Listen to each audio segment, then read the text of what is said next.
Tem uma dor que eu sinto quase todos os dias, e por mais que eu tente, eu não consigo fugir dela.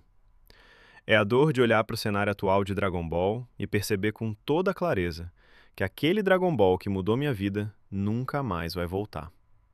Não é exagero, não é nostalgia barata, é uma constatação fria. A franquia que eu amei virou outra coisa, e o pior é que parece não ter saída. Eu sei que muita gente vai dizer, supera, segue a vida, mas quem cresceu vendo aquilo sabe que não é tão simples assim. Tem coisas que moldam quem a gente é, e Dragon Ball, para muitos de nós, foi uma dessas coisas. Eu lembro como se fosse hoje da sensação de ligar a TV na infância e ver aquela abertura começar. Não era só desenho animado, era um ritual.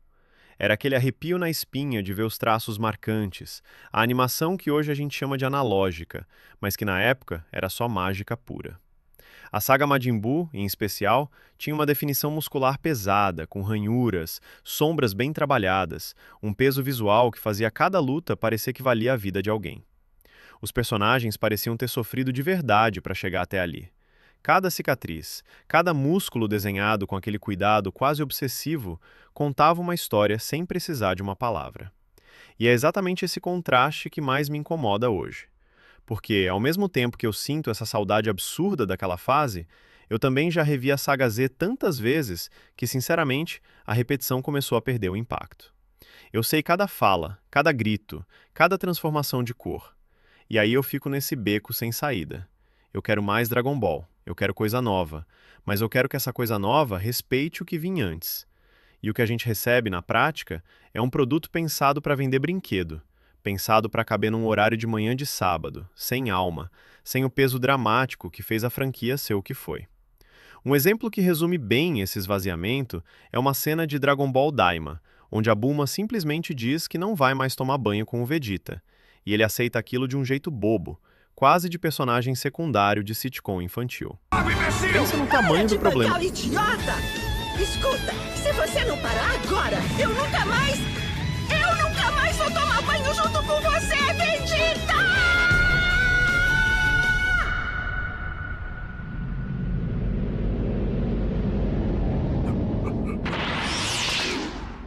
Fazer o quê, né?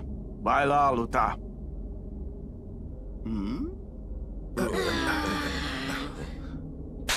Disso. O Príncipe dos Saiyajins, um personagem que carregava orgulho, trauma, ambição e uma relação complexa com a própria humanidade que foi construindo ao longo dos anos, reduzido a uma piada fácil de humor pueril. Não é uma cena isolada, é um sintoma. É o sintoma de uma franquia que tem medo da própria identidade adulta. E aqui eu preciso falar de um elemento que praticamente desapareceu: a malícia natural que Dragon Ball sempre teve. Não estou falando de vulgaridade gratuita. Estou falando de uma sensualidade madura, de um humor adulto que existia desde o começo. A Bulma clássica tinha um visual marcante, ousado. Ela era uma mulher adulta sendo retratada como tal.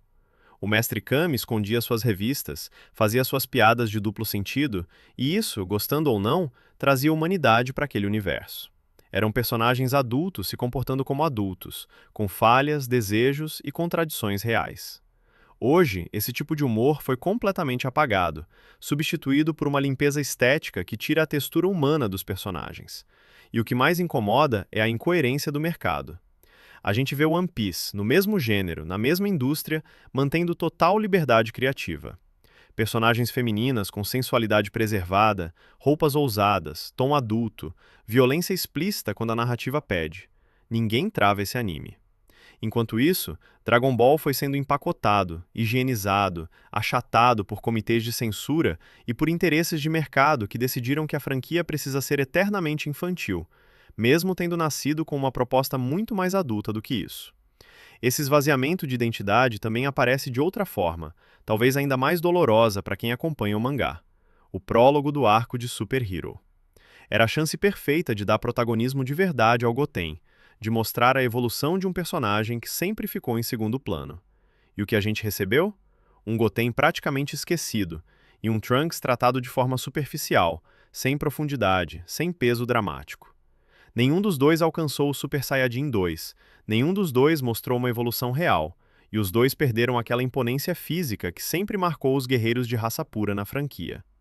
E isso fere a própria lógica interna de Dragon Ball, porque a evolução, desde sempre, veio do sacrifício, da dor física superada, da maturidade emocional conquistada na base do sofrimento.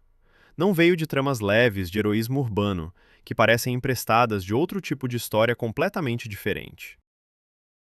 E para completar esse quadro de personagens mal aproveitados, tem o Jaco, um alívio cômico que simplesmente não funciona. Ele tenta imitar aquela malícia espontânea que o mestre Kami trazia décadas atrás, mas não tem o carisma para isso. E o resultado são quebras de ritmo desconfortáveis, momentos que tiram a gente da imersão em vez de aliviar a tensão da história. Agora, eu sei que tem gente otimista esperando os anúncios da Toei para 2026. The Galactic Patrol, ou Saga Moro, e o remake da saga do Beerus. E eu entendo a esperança, eu também quero acreditar. Mas eu preciso ser honesto. Corrigir problemas de animação do passado não significa nada se a essência do roteiro continuar infantilizada. Você pode redesenhar um quadro com a melhor tecnologia do mundo, mas se a escrita por trás continuar tratando o público como criança, o problema persiste.